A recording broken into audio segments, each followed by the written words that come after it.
Lumayas ako sa sarili kong pamamahay dahil di ko na kaya ang kabagawa sa akin ng asawa ko. Dear Ate Ann, itago niyo na lang po ako sa pangalang Elena, 36 years old. Gusto ko lang ibahagi ang kwento ng buhay ko, ang dahilan kung bakit ako lumayas sa sarili kong pamamahay. Maraming tao ang hindi makakaintindi, lalo na't ang alam ng karamihan ay masaya ako sa buhay may asawa. Itago na lang natin ang asawa ko sa pangalang Bert. Hindi ko inakala na ganito ang magiging buhay ko sa kanya.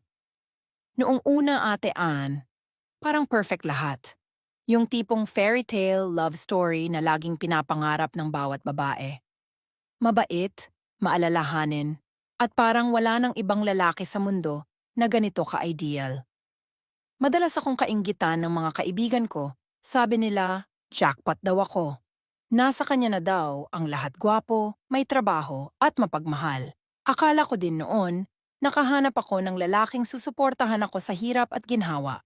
Kaya nga Ate Ann, noong nag-propose siya sa akin, hindi na ako nagdalawang isip.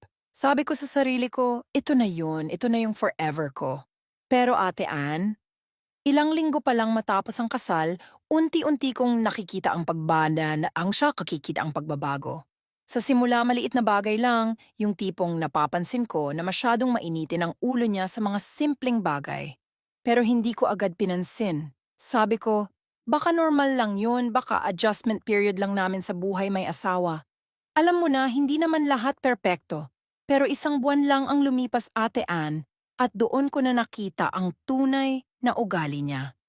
Yung ugaling hindi ko kailanman nakita o naramdaman nung mag-boyfriend pa lang kami.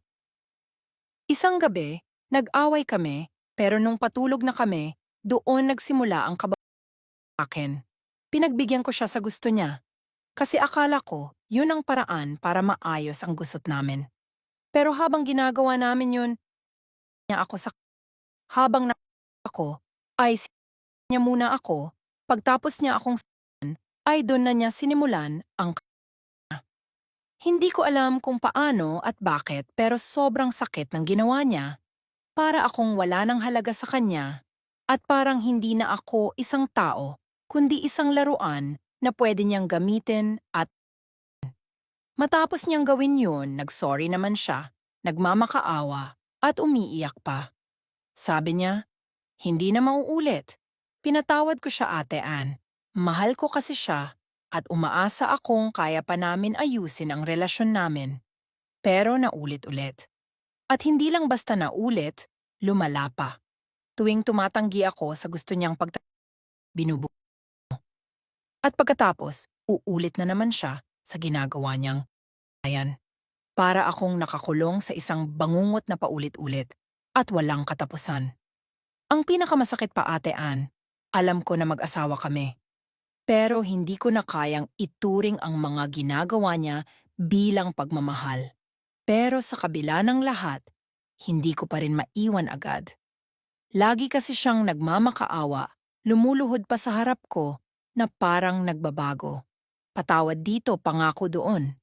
Pero, Ate Ann, kahit ilang beses na niyang sinabing magbabago siya, hindi niya tinutupad. Paulit-ulit lang kaming bumabalik sa dati. Isang gabi, natulala ako habang tinitingnan ko siya. Naramdaman ko na parang wala na akong nararamdaman. Hindi na galit, hindi na takot, parang naubos na lahat ng emosyon ko para sa kanya. Parang naging bato na lang ako. Kaya Ate Ann, isang araw kinuha ko na lahat ng lakas ko, nag-impake ng mga damit at lumayas sa sarili kong pamamahay. Mahirap, masakit, pero mas masakit yung manatili sa isang bahay na wala na akong kalayaan, dignidad, at respeto sa sarili. Umuwi ako sa bahay ng magulang ko at doon ko sinabi ang lahat. Akala ko magiging okay na, pero hindi pa pala. Pumupunta siya sa bahay ng magulang ko, pero hindi ako lumalabas. Lagi niyang sinasabi na bumalik na daw ako sa bahay namin kasi namimiss na daw niya ako at magbabago na daw siya. Isang beses nakipag-usap ako sa kanya, sabi ko sa kanya na humanap na siya ng ibang babae, pero sabi niya, ako lang daw ang mahal niya.